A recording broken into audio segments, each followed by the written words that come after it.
Hi, Jeanne Schnupp here. Welcome to another of the Savvy Sightseer video vacation series. This time we're going to an American destination, New Orleans, Louisiana. This program came about as a special request from Long Island Reads, but it is a destination sure to capture the imagination of all virtual travelers. After all, many of us have already visited the vibrant city during Mardi Gras time, as we watch wild partying on nightly news for the lead into Lent in the spring. My first visit to New Orleans left an indelible impression on me. Growing up near and often visiting Manhattan, the so called city that never sleeps, you would think I wouldn't be impressed with another city that could hold that title. But I was. It has a very different vibe from the Big Apple, though, and while dining and bar hopping can go on late into the night, it's in more of a laid back style. One of the city's nicknames, the Big Easy, does suit it well. I have yet to meet anyone who was disappointed when visiting the city, and I thank friends who shared for this program their own pictures and recollections of this intriguing town, also known as the Crescent City, for how it grew around a curve in the mighty Mississippi, or by its acronym, NOLA, NOLA. We'll see many sides of the city with amazingly diverse districts, including the French Quarter, the Cities of the Dead, a grandiose plantation home, and Spanish moss-draped oaks. We'll investigate its roots in music, mysticism, and culinary arts. Founded in 1718 by French explorer Jean-Baptiste Lemoyne de Bienville, the city has certainly retained a French influence. Taken over in the 1760s by Spain, it also reflects more than 3 decades of Spanish rule. It was acquired by the U.S. in the early 1800s. With a major international port on the Mississippi, New Orleans, or Nolans to locals, continues to be touched by various international cultures, such as African, Caribbean, Brazilian, Irish, German, and Italian, and is a fine example of a melting pot. So let's go now and visit what is considered to be the most international of cities in the U.S.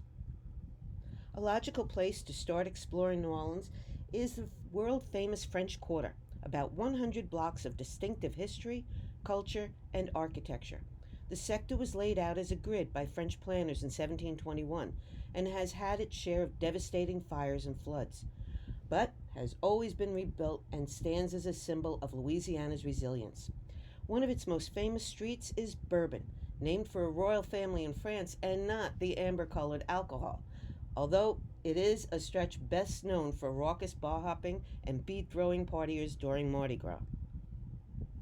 Mardi Gras in New Orleans has been billed as the greatest free show on earth. Its roots in the city go back to its original founder, Jean-Baptiste. When he and his brother Pierre landed near what was to become New Orleans, they held a small celebration and dubbed their landing spot Point de Mardi Gras, given it was on Fat Tuesday. That's the literal translation of Mardi Gras. This was the first Mardi Gras party ever held in North America, so it's no surprise it is here that the biggest annual event is held today. In their native France, Mardi Gras was a feasting day before the solemn period of fasting and abstinence leading up to Easter. A carnival was a typical French tradition, and over the decades, New Orleans party has grown to include grand balls, parades, floats, and even a carnival king, Rex. The word carnival comes from the Latin meaning without meat, and fish is the predominant entree during Lent. What sets this New Orleans tradition apart from Mardi Gras celebrations around the country is that there are no spectators. Parades typically have marchers passing by, onlookers and cheerers seated in beach chairs along a main route. In New Orleans, though, everyone participates, dancing in the streets, singing along, and tossing and catching vividly colored strands of purple, green, and gold beads and trinkets. But the French Quarter, stretching from Bourbon Street to the river, has other personalities as well. And for starters, there's the iconic St. Louis Cathedral, a stately centerpiece in the Old District. When laying out the grid design for the city, the French cartographer placed the religious center as the city's center. Named for King Louis IX of France, it is the oldest continuously operating site of a Roman Catholic cathedral in the United States. Louis was elevated to sainthood in 1297 in recognition of his work for the Crusades. He was the only French king to have been made a saint. Originally, the church was built in 1727, but later was rebuilt in the 1850s after a great fire had swept through the town. It is one of New Orleans' oldest and most recognizable landmarks. Its main bell, which survived the fire and still rings out the hours from above the church's clock, was constructed in France and installed in the original church as a celebration of the Battle of New Orleans, when Americans routed British armies during the War of 1812. It is inscribed in French, "Brave people of Louisiana, this bell, whose name is Victory, was cast in memory of the glorious day of 8 January 1815. As well as the Battle of New Orleans, the cathedral has been associated with many of the city's historic events, with celebrations of Thanksgiving, for example, after the Louisiana Purchase in 1803, which was signed in a stately building next to the cathedral, and again to commemorate New Orleans' role in the Mexican-American War in the mid-1800s. St. Louis Cathedral has been visited by kings and emperors, princes and prime ministers, and, most notably, Pope John Paul II in 1987. One of the must-do rules of sightseeing in NOLA is to just wander the quarter and streets like Royal, Charters, and Decatur. A description I've found that totally sums up the area is elegantly aged. There's lacy ironwork galleries overflowing with foliage, quaint and colorful facades, galleries and shops, and more shops that reflect all of the town's influences: French, Spanish, American, and Creole. Creole is a term that originally referred to descendants of French, Spanish, and Caribbean slaves and natives, but it now denotes pretty much any mixed racial person who came from another culture but adapted to New Orleans. Shopaholics and food lovers absolutely must wander over to St. Anne's Street in the heart of the quarter. Fans of NCIS New Orleans might recognize the area of St. Anne between Royal and Bourbon Streets as the fictional headquarters for the Naval Intelligence agents. Wander farther down Charters for some of the city's most famous eateries, like Muriel's, in a building whose roots stretch all the way back to the city's founding. It evolved from a lavish city mansion for plantation owners to a spaghetti factory and then to a restaurant, and along the way picked up a resident unwilling to leave, a former owner who gambled his precious home in a card game in 1814 and lost. Although he committed suicide in the building, he is said to still mope around.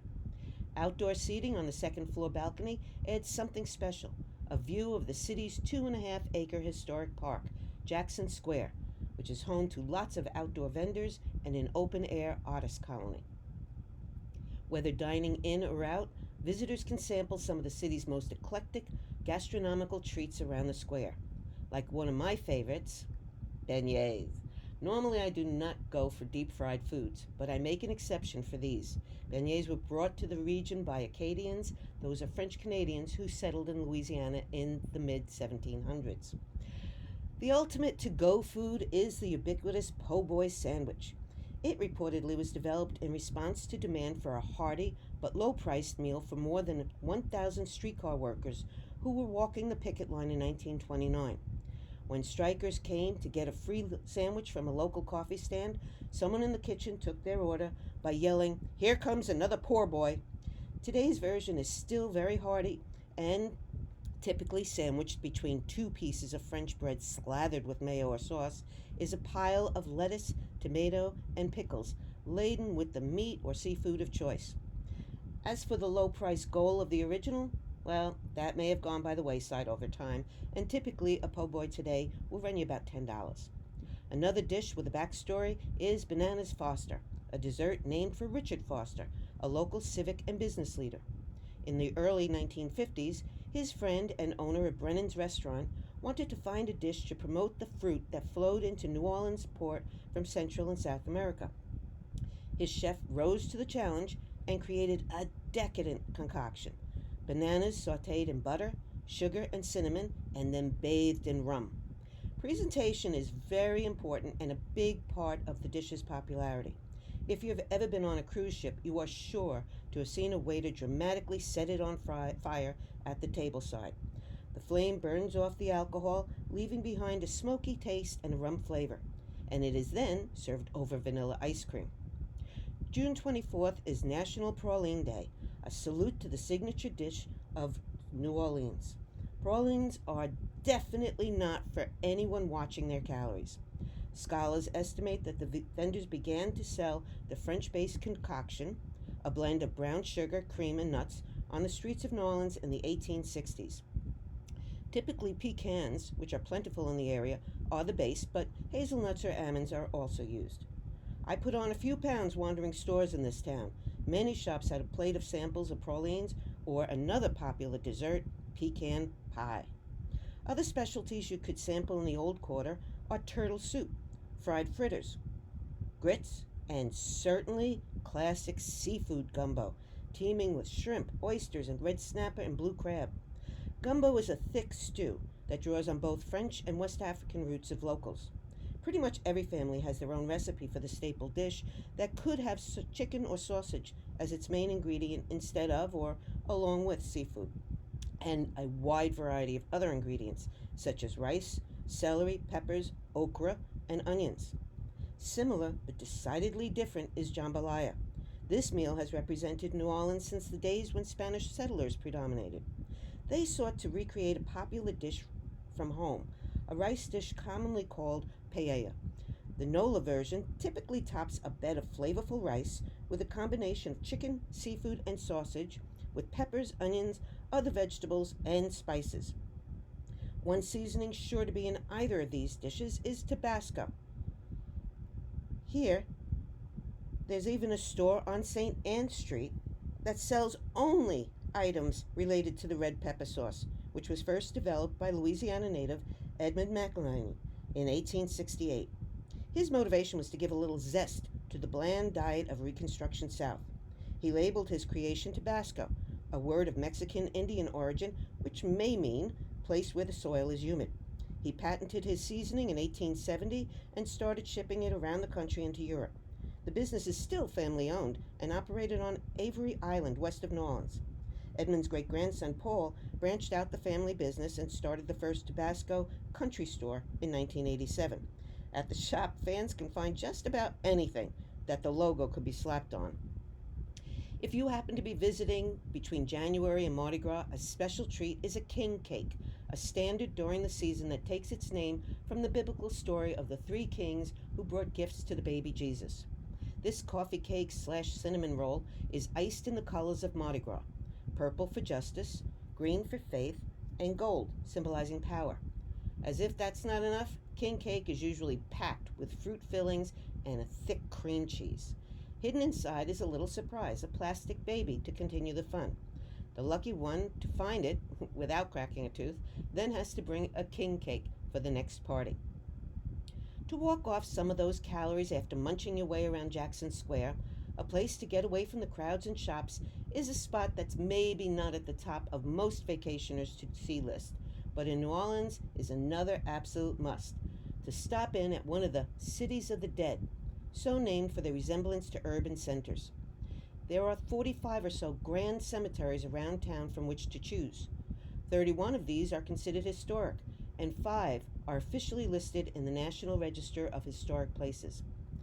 After learning early on that burying bodies 6 feet down, below the water table, was a bad idea, the city turned to above-ground burials. Some of the mausoleums are truly works of art. A walk through a graveyard here is often a walk through history. But don't expect to come upon groups of people wallowing in deep despair. The opposite is more likely true. In addition to organized tour groups, you might find families having a picnic with a dearly departed one. The contention here is that cemeteries are for the living, not the dead. It's their connection to the past. Famed author William Faulkner perhaps phrased this concept best. The past isn't dead and buried, it's not even past. The future Nobel laureate wrote his first novel, Soldier's Pay, while living in Nola in 1925, and went on to pen such classics as The Sound and the Fury. At a cemetery, you may even get treated to a concert of sorts. When people die in New Orleans, according to the city's official tourism office, locals like to fill the streets with music, a celebration of the person's life as much as a mourning of his or her death. A typical jazz funeral begins with a brass band leading a funeral procession into the cemetery. Initially, they'll start with a slow dirge or an old ethnic spiritual song, and then build to a more celebratory beat, typically closing with a rousing When the Saints Go Marching In or a ragtime song like Didn't He Ramble. The idea is that when the deceased is laid to rest, or they cut the body loose, the mourners cut loose as well. Sidney Bechet, a renowned New Orleans jazzman, once said, "Music here is as much a part of death as it is of life." Passers-by are often swept up with the moment and even join in the celebration. Each cemetery has its own personality. Some are way more elaborate with elegant marble above-ground chambers. Some have famous residents and a few infamous ones as well. Metairie Cemetery, chartered in 1872, is one of New Orleans' largest and most historic resting grounds.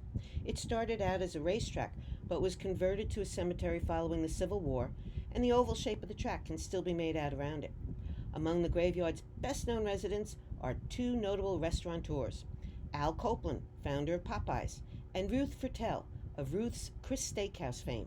Fertel, who passed in 2002, had paid an impressive $500,000 in 1999 for this imposing mausoleum, and then celebrated the purchase with a party at the site. Legendary trumpeter Al Hirt is also a resident of this cemetery. Over at Providence Memorial Park, a few other notable musicians can be found. Mahalia Jackson, the gospel queen of New Orleans, was joined relatively recently in 2017 by rock and roll music pioneer Fats Domino. Perhaps NOLA's most famous and visited, with typically more than 100,000 stopping by annually, is St. Louis Cemetery No. 1. Opened in 1789, it is the oldest one in the city and was added to the National Register of Historic Places in 1975. Although overseen by Catholic cemeteries, people of various faiths are resting within the 600 crypts here. According to the organization, following the Louisiana Purchase and the Haitian Revolution in the early 1800s, the demographics of New Orleans' population shifted dramatically. Americans from the northern states flooded the city and brought Protestantism with them, and thousands of refugees from Haiti arrived with a mixture of Catholic, Caribbean, and West African-based religious beliefs. The cemetery they added was enlarged to accommodate this influx. St. Louis No. 1 is listed as part of the African American Heritage Trail by the state of Louisiana due to the large number of historically and culturally significant African Americans interred within it. One unusual mausoleum here, currently empty, really stands out from the other more boxy graves. I guess its owner plans to stand out in the afterlife much as he has on the big screen. The 9-foot-tall stone pyramid belongs to actor Nicolas Cage. Inscribed in Latin, he makes the statement, "Everything from one." It is rumored he wants to be buried in this part of the graveyard because it is near the final resting place of Marie Laveau, and he was hoping that would bode well for him. By day, Marie, a local 19th century Creole, had been a hairdresser, but she was best known as the Voodoo Queen, parleyer of potions and charms. Her powers, which combined elements of Catholicism with French, Spanish, and West African spirits and religious concepts, reportedly included predicting the future, healing the sick, overseeing spiritual rites, and providing for the poor. Legend holds that she can still grant favors for the living, and that has led to hers being one of the most visited graves in the country. Unfortunately, it also led to havoc at the cemetery by those fulfilling the odd provision that believers mark 3 X's on her tomb in exchange for having a wish granted. To stop the vandalism, her tomb has been restored, and since 2015, the cemetery has been closed to tourists wandering in. Only those on a tour with a licensed guide can come by. Whether in a cemetery, bar, park, public square, you cannot escape the sounds of New Orleans. Though universally associated with jazz, the city is considered to be the birthplace of the genre, it's certainly not the only tune in town. From enslaved Africans to immigrants from Sicily, Ireland, Germany, Mexico, and Central America, a unique blend of musical styles has taken root here. Along with jazz, city airways are filled with Dixieland. That's considered a uniquely NOLA mashup which draws on 4 major influences, including ragtime, blues, gospel, and military brass. There's also rap, swing, brass, blues, rock, pop, and something called Zydeco. Billed as a rollicking, bluesy cousin of Cajun music, Zydeco features more basic instruments: the accordion, fiddle, and washboard. The proverbial melting pot of cultures has cooked up a feast of musical artistry. There's no shortage of stars who have called NOLA home at one time or another that even non-music aficionados might recognize. There's Louis Armstrong, Mahalia Jackson, Harry Connick Jr., Jelly Roll Morton, Wynton Marsalis, the Neville Brothers, Jerry Lee Lewis, and way too many more to list. One place for sure to hear some great music, for free, is at the Musical Legends Park. It's a small spot tucked away off Bourbon Street, where musicians are invited every evening to play for outdoor audiences. Scattered around the space in the Café Beignet courtyard are life-size bronze statues of local musicians, commemorative displays, plaques, and artwork. Of course, there's any number of more formal ways to enjoy local music. Concerts, festivals, and museums have it all covered. For an entirely different musical experience, you could opt for opera. The city didn't just give birth to jazz, it was also the start of opera performances in America, with the first documented performance of the opera Sylvain in 1796. New Orleans quickly became known as the opera capital of North America. Works by European master composers such as Verdi, Rossini, and Bellini had their American premieres in town, often at the French Opera House, the center of social life from 1859 until 1919, when it was destroyed by fire. Mario Lanza, Luciano Pavarotti, and Beverly Sills have all graced the stages of New Orleans, and Placido Domingo was just 21 and a little-known Spanish tenor when he first performed in the Crescent City. Today, the New Orleans Opera Association stages performances throughout town at such venues as Le Petit Theatre and the Mahalia Jackson Theatre. An essential part of NOLA is the National World War II Museum.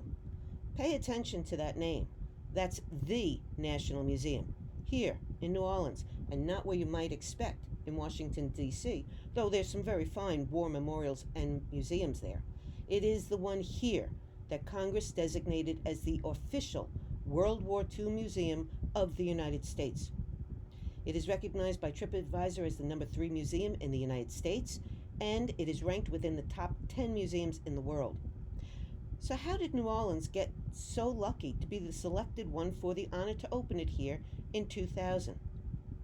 Dr. Stephen Ambrose, a best-selling historian whose works include D-Day, Citizen Soldiers, and Band of Brothers, was also General and President Dwight D. Eisenhower's biographer. Something Eisenhower said to him stuck, that it was a little-known businessman in Louisiana who played a key role in Allied success. Andrew Higgins was the man who won World War II for us, he recalls Eisenhower saying. If Higgins had not designed and built those crafts, we never could have landed over an open beach. In the 1920s, Higgins had developed the Eureka, a wooden boat with a very shallow draft that could easily come and go along the Louisiana Gulf Coast. The U.S. Coast Guard saw potential for the Eureka to be a landing vessel on European shores, but it lacked an easy means for troops to disembark. Higgins amended his design, adding a ramp to the bow that allowed for about 36 soldiers to quickly get off the craft. These became known simply as Higgins boats, and they transported U.S. soldiers in every major amphibious assault of World War II. His success became New Orleans' success as well. 20,000 men and women worked to send out more than 20,000 boats for U.S. troops. Ambrose said he had made it his mission to recognize Higgins' contributions to the war effort by establishing the War Museum in New Orleans. 5 pavilions span the 6-acre campus, offering an immense interactive experience. Actor Tom Hanks narrates Beyond All Boundaries, an introductory 4D documentary he produced, and there's an expansive collection of more than 250,000 artifacts and over 9,000 first-person oral histories that take visitors inside the story of the war, why it was fought, how it was won, and what it means for today. There's even a simulator experience of the final mission on the USS Tang submarine. Visitors start their journey at the museum by being issued a dog tag that activates the story of a particular soldier at various stations, and then they board a 1940s Pullman-type sleeper car to experience for themselves the sights, sounds, and emotions of going off to war. They watch as landscapes from all corners of the nation roll by. Big band and other 1940s music plays. This unique approach is an important part of the museum experience. Organizers explain, during the war, America's trains were the primary means of moving servicemen and women across the country, taking them to basic training, advanced training, and finally to deployment. Trains also carried them back for leave time. Between December 1941 and June 1945, American railroads provided 44 million rides to servicemen and women. Other iconic artifacts exhibited by the museum include Sherman and Stuart tanks, jeeps, and a restored C-47 aircraft that dropped paratroopers over the fields of Normandy and saw action in the Battle of the Bulge. You could consider walking the streets of Crescent City as a trip through a free open-air museum. The city has been referred to as architectural paradise. Most of the buildings predate World War II, with some going back to the 18th century, and these reflect the multicultural influences that took root over the decades. Buildings range from very small to grand, and architectural styles have some pretty unusual names, like Shotgun and Queen Anne. The Creole Cottage is the earliest remaining local housing type in the city of New Orleans. It was designed and built by the owners to fit their specific needs. The typical Creole cottage, heavily influenced by both French and Spanish construction methods, is 1 to 1.5 stories tall, 2 rooms wide, and 2 rooms deep. Shotgun-type houses in New Orleans date at least to the 1830s and is typically a long, narrow structure, 1 room wide and 3 to 5 rooms deep, with each room opening onto the next, without a central hallway. It's a highly efficient and comparatively inexpensive design for the building, very popular among the middle and working classes. It is probably the most prevalent historic building type in the city. One odd explanation for the name is you can open the front door and shoot a gun straight through to the back door without hitting a single wall. I'm not sure about the reasoning behind that, but it is one justification for the moniker. A wider version is simply called a double shotgun. The bungalow style architecture in the upper left of this screen features a roof dormer with multiple windows, eaves, and a deep front porch. It probably originated in India, Indonesia, or the South Pacific, and was popular in the U.S. in the early to mid-1900s. The basic bungalow is a 1 to 1.5 story home, usually about as wide as it is deep. It's similar to another form in the lower right, known as the arts and crafts style, a morph between West Coast and Prairie style U.S. homes with the English arts and crafts style. It was most popular in the 1920s and 30s. High-style Queen Anne buildings frequently showcase wraparound porches, staggered floor plans, complex roof lines, bay windows, turrets or towers, and specialty-shaped or stained glass windows. These came into vogue in New Orleans in the late 1870s and continued to be popular until the first decade of the 20th century. The Oak Alley Plantation, about 55 miles west of New Orleans, is one of Louisiana's most visited house museums and a great example of the Greek Revival style home, with 28 massive columns supporting a 2-story gallery. The National Historic Landmark site is surrounded by nearly 30 acres and was completed in 1839 as a sugarcane plantation. Oak Alley is one of the most photographed residences in all of Louisiana, and one that travel experts from Frommer's claim is precisely what comes to mind when most people think plantation. A commanding white house, its porch lined with giant columns, approached by a magnificent quarter-mile drive lined with stately oak trees. Hollywood evidently agrees. It's been seen in many movies and videos, including Beyoncé's Deja Vu and B-Day, Hush Hush Sweet Charlotte, which starred Bette Davis, The Long Hot Summer TV movie with Don Johnson and Sybil Shepherd, The Interview with a Vampire, starring Tom Cruise and Brad Pitt, and Primary Colors with John Travolta and Emma Thompson, among many other stars. There's even a 1984 episode of the soap Days of Our Lives that feature the house. Oaks are also the main point of the New Orleans City Park, where the world's largest stand of mature live oaks includes at least one that's more than 800 years old. These unique trees are known for their distinctive structure. Some of the oldest trees have limbs that are twice as long as the oak is tall. What I love most of all about this park is the distinctive Spanish moss draped gracefully along those limbs. Unlike some plants that attach themselves to trees, Spanish moss absorbs all its nutrients from the air and doesn't harm the tree that supports it. If you think the Spanish moss gives this grove an unearthly look, you may be right. Two legends tell different but similar stories about its development on these oaks. Both talk of undying love, but one says it involved a Native American couple. When the princess died, she was buried at the base of a live oak tree. The grieving brave hung her long black braids on the tree limb to mark her grave, so the legend says, and with time, the braids turned gray, and the wind carried the strands from tree to tree. All the trees weep to this day, all the way to the Gulf. In another story, it is a Spanish lover who was thwarted by his love's unjust father, who had him strung up in a tree. Eventually, the man died, but his beard continued to grow. Legend says as the years went by, the beard only grew stronger and longer, covering trees far from the Indian maiden's village. City Park is one of the oldest urban parks in the country. The 1,300-acre outdoor oasis, once Alley Plantation, has enchanted New Orleans since 1854, as depicted in this preserved postcard. Today, the park provides entertainment in a myriad of ways. There's an extensive 10-acre botanical garden and an open-air sculpture garden.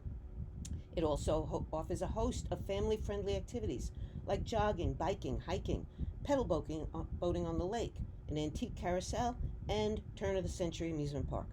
There's all types of sports fields and arenas. And it was at the City Park Stadium in 1964 that a little group called the Beatles once played. It was their only concert ever in the Crescent City.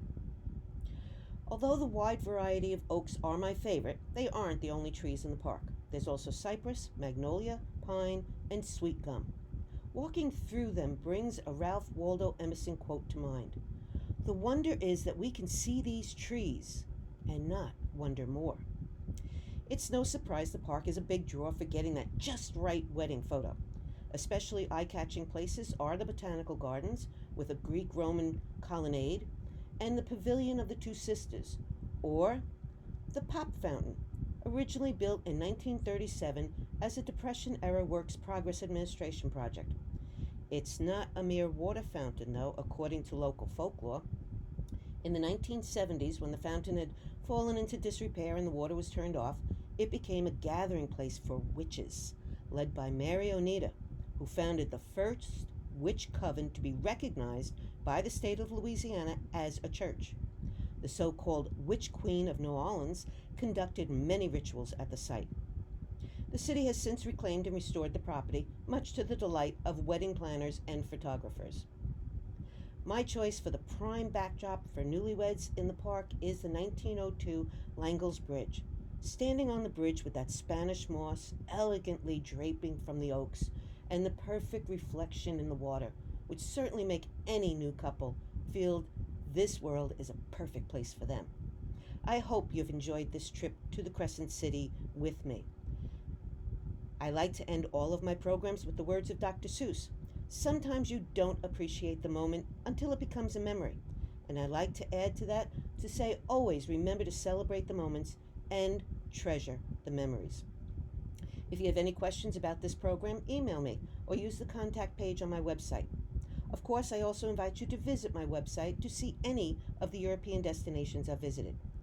When libraries are again offering in-person presentations, you can click my Programs tab to see where I'll be. And of course, visit your library site for more video vacations by Savvy Sightseer. And remember, as they say in the Big Easy, laissez les bons temps rouler. Let the good times roll.